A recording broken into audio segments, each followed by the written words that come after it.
جی جی میں کہا یہ ایک ٹرائل فیز ہے. بالکل، اس کے بغیر انٹری نہیں ٹرائل ملتی، فیز ہے سر یہ، اس کے بغیر انٹری جو نہیں ملتی. انیشیلی مشکلات آتی ہیں. ہاں بالکل بالکل، یعنی کہ جو خدا جو ہے، یعنی جس کو جیسے ہمارے علماء جو ایک لفظ استعمال کرتے ہیں کہ جو بھی علم و معرفت ہے، علم و معرفت یعنی حقائق الہیہ کا روشن ہونا. تو حقائق الہی کہاں پائے جاتے ہیں؟ حرم الہی میں پائے جاتے ہیں. ٹھیک ہے، اور حرم میں داخلہ نامحرم کو نہیں ملتا. تو ہمیں اپنی محرمیت ثابت کرنا پڑے گی کہ ہم واقعا خدا چاہتے ہیں، ہم واقعا خدا سے مخلص ہیں. یہ کوئی کھیل تفریح مزے نہیں ہو رہے، یا اپنے جو ہمارا جو نارمل ہمارا دین ہے کہ وہ اپنے مطلب والا کہ جہاں سے ہمیں ہماری دنیا اچھی مزے کی میٹھی مل رہی ہے نا، بس وہی دین ہم کو اچھا لگ رہا ہوتا ہے. یہ سب نہیں ہوتا. علم و معرفت ان رستوں سے نہیں ملتی.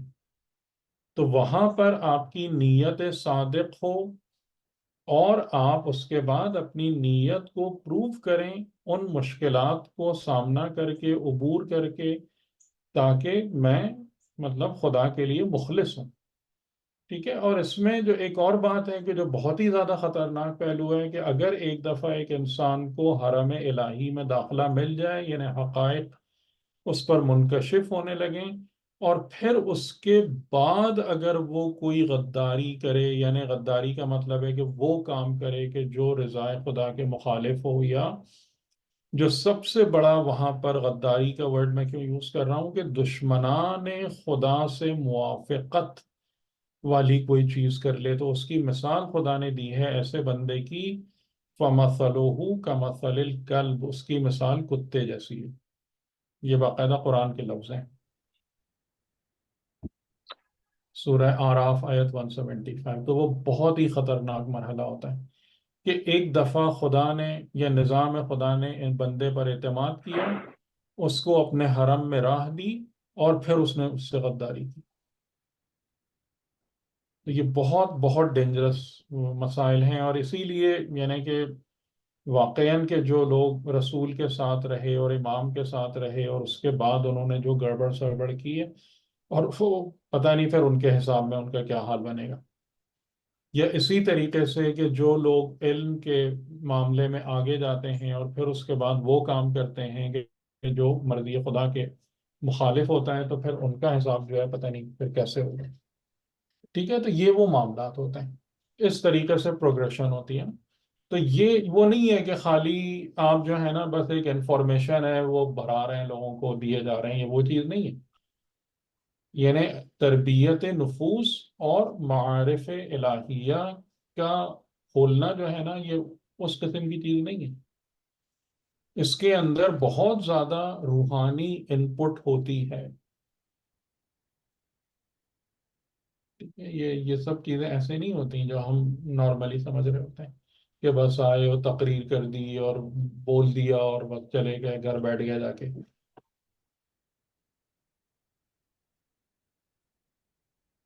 جی، اور کوئی بات؟ ایک ایک سب تھوڑا سا، جی آپ بات کر لیں افسوس بھائی. نکل نکل میرا نہیں میرا آپ بات. شارٹ چلیں، شارٹ کوشچن. یہ ہم جن کو بنی اسرائیل کہتے ہیں، تو یہ اصل میں بنی یعقوب ہیں جی جی علیہ السلام. جی. تو یہ کیسے مطلب قرآن میں حضرت یعقوب علیہ السلام کا بھی نام آیا ہے؟ یعنی دو طرح کے نام آئے ہیں، تو یہ پھر چینج کیسے ہو گیا بعد میں؟ ان کو بنی یعقوب کیوں نہیں کہا گیا، بنی اسرائیل کہنے کی کوئی خاص وجہ ہے؟ کیونکہ پتہ نہیں، مجھے اچھا، نہیں پتا. لیکن حضرت یعقوب کا نام اسرائیل ہے قرآن میں. اسرائیل ہے، بالکل ہے. یہ جی. تو ٹھیک، بس یہ سوال تھا. شہزاد بھائی کر لیں. Thank you. نہیں، میں تھوڑا سا پچھلے چیپٹرز پر جاؤں گا. حضرت یوسف کے واقعات میں ہم ایک چیز ڈسکس کیا تھا. آپ نے کہا تھا ایک ہے نظام حیات، ٹھیک ہے، جو کہ جس کو کہ شریعت بیان کرتی ہے، مطلب اس کا دین پہ تعلق ہے. اور نہیں ایک کہا نظام تھا حیات میں، جی جی ہاں سوری بات پوری کر ہاں، اور ایک کہا تھا آپ دوسرے نظام کو کہتے ہیں نظام کائنات، جو دیں. اس کائنات کا وہ ہے. تو نظام حیات تو سمجھ آ گئی تھی کہ بھئی دین چاہتا ہے کہ آپ لوگ دیں، خرچ کریں، انفاق کریں، بندگی کریں، مطلب اصلاح. جو نظام جی. کائنات ہے اس کو کس طرح سے ڈیفائن کریں؟ یعنی جس کو آپ نظام حیات بھی، شاید میں نے یہ نہ کہا ہو کہ ایگزیکٹلی جو ظاہر دین ڈیفائن کرتا ہے، یعنی کہ اگر آپ اس کو یہ کریں کہ جو حقیقت دین جو کچھ جی، بتاتی حقیقت ہے، دین، جی جی، یعنی کہ حقیقت جیسے دین، جو جی نظام اخلاقیات ہیں وہ سب ہیں، تو وہ اگر آپ اس کو کہیں کہ جی یہ نظام حیات ہے تو ہاں یہ بات درست ہے، نہ کہ ظاہری احکام فقہ. نہیں، میں سمجھ رہا ہوں وہ نظام، اس کو میں تھوڑا سا وہ کر دوں. میں وہ سمجھا تھا کہ جو اس دنیا کا ایک باطنی نظام چل رہا ہے، جو انسان اللہ کا ایک نظام چل رہا ہے، باطنی نظام جسے کہہ وہ سکتے بھی ہیں، ہے، اس سے اس کا ڈیفینیٹلی اسی سے تعلق ہے، اسی سے نظام تعلق ہے. حیات سے. اور تو نظام کائنات کا مطلب یہ ہے کہ جب آپ لائف کو جو ہے نا ایک براڈر اسکیل پر پروجیکٹ کرتے ہیں، یعنی کہ جیسے آپ دیکھیں کہ ہم لوگوں کی، جس کو جب ہم حیات کہتے ہیں تو ہم حیات سے مراد لے رہے ہوتے ہیں حیات انسانی، ٹھیک ہے. اور حیات انسانی کو بھی ہم مزید اس کو اس کا سب سیٹ بنا لیتے ہیں، یعنی وہ حیات کے جو ہم اس دنیا میں گزار رہے ہیں، ہماری زندگی کا وہ عرصہ یا دورانیہ جو جو اس ہم دنیا اس دنیا میں، میں اس جی ورلڈ کے اندر گزر رہے ہیں. اور آپ اگر دیکھیں گے تو شریعت بھی ظاہراً اسی پارٹ کو ہی ایڈریس کر رہی ہوتی ہے، جی، اسی چیز پر ہی بات رائٹ، کر رہی اسی، ہوتی ہے، ٹھیک ہے. اور اس کے، لیکن ظاہر ہے کہ اس کے انڈر لائن جو ہے کہ جب ہم حیات کی طرف جاتے ہیں تو اس میں جب آپ بات اخلاق اور صفات پر لے آتے ہیں یا ایمان کی طرف لے آتے ہیں، تو پھر ظاہر ہے کہ وہاں پر انسانی زندگی کا اسکوپ جو ہے نا وہ بہت زیادہ بڑھ جاتا ہے. پھر وہ خالی آپ کے روزمرہ کے معاملات یا آپ کا بدن اور آپ کا جسم اور ان سب چیزوں تک محدود نہیں رہتا، بلکہ اس سے پھر بہت بیونڈ ہو جاتا ہے. جی، بالکل بالکل. ٹھیک ہے، یہ ایک بات ہے. لیکن اس کے بعد یہ ہے کہ نظام کائنات کی جب ہم بات کرتے ہیں تو نظام کائنات یعنی کہ جو تمام مخلوقات ہیں، ہوں، کہ از عرش تا فرش، جو پورا ایک کائناتی یا یونیورسل سسٹم ہے کہ جس کا ہمیں پورا پتہ بھی نہیں ہے، ظاہر ہے ہم اس کے بارے میں بہت کم جانتے ہیں.